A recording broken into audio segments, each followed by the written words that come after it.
Job chapter 15, Eliphaz. When Eliphaz the Temanite replied, "Would a wise person answer with empty notions, or fill their belly with the hot east wind? Would they argue with useless words, with speeches that have no value? But you even undermine piety and hinder devotion to God. Your sin prompts your mouth. You adopt the tongue of the crafty. Your own mouth condemns you, not mine. Your own lips testify against you. Are you the first man ever born? Were you brought forth before the hills? Do you listen in on God's counsel? Do you have a monopoly on wisdom? What do you know that we do not know? What insights do you have that we do not have? The gray-haired and the aged are on our side. Even men even older than your father are God's consolations, not enough for you. Words spoken gently to you? Why has your heart carried you away? And why do your eyes flash so that you vent your rage against God and pour out such words from your mouth? What are mortals that they could be pure, or those born of woman that they could be righteous? If God places no trust in his holy ones, if even the heavens are not pure in his eyes, how much less mortals who are vile and corrupt, who drink up evil like water? Listen to me, and I will explain to you. Let me tell you what I have seen, what the wise have declared, hiding nothing received from their ancestors, to whom alone the land was given, when no foreigners moved among them. All his days the wicked man suffers torment.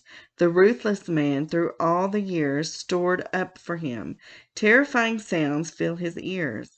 When all seems well, marauders attack him. He despairs of escaping the realm of darkness. He is marked for the sword. He wanders about for food like a vulture. He knows the day of darkness is at hand. Distress and anguish will fill him with terror.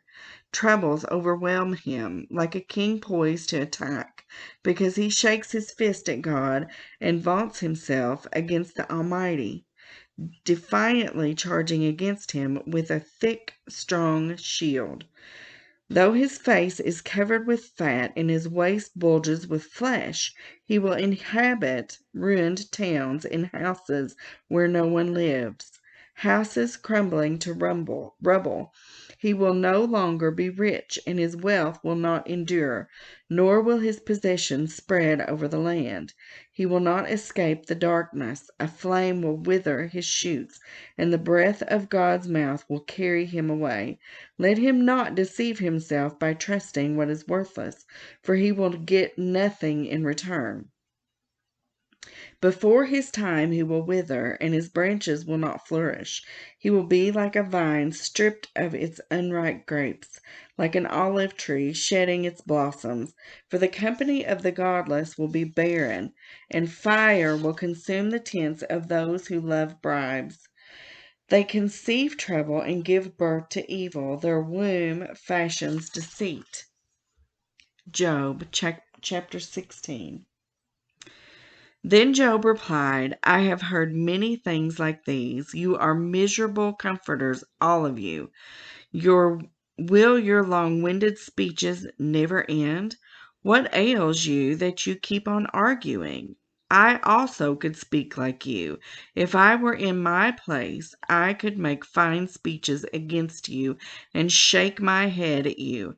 But my mouth would encourage you. Comfort from my lips would bring you relief. Yet if I speak, my pain is not relieved, and if I refrain, it does not go away. Surely, God, you have worn me out. You have devastated my entire household. You have shriveled me up, and it has become a witness. My gauntness rises up and testifies against me. God assails me and tears me in his anger and gnashes his teeth at me.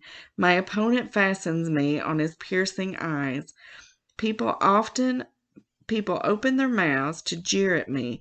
They strike my cheek in scorn and unite together against me. God has turned me over to the ungodly and thrown me into the clutches of the wicked.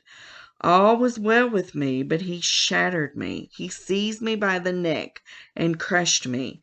He has made me his target. His archers surround me.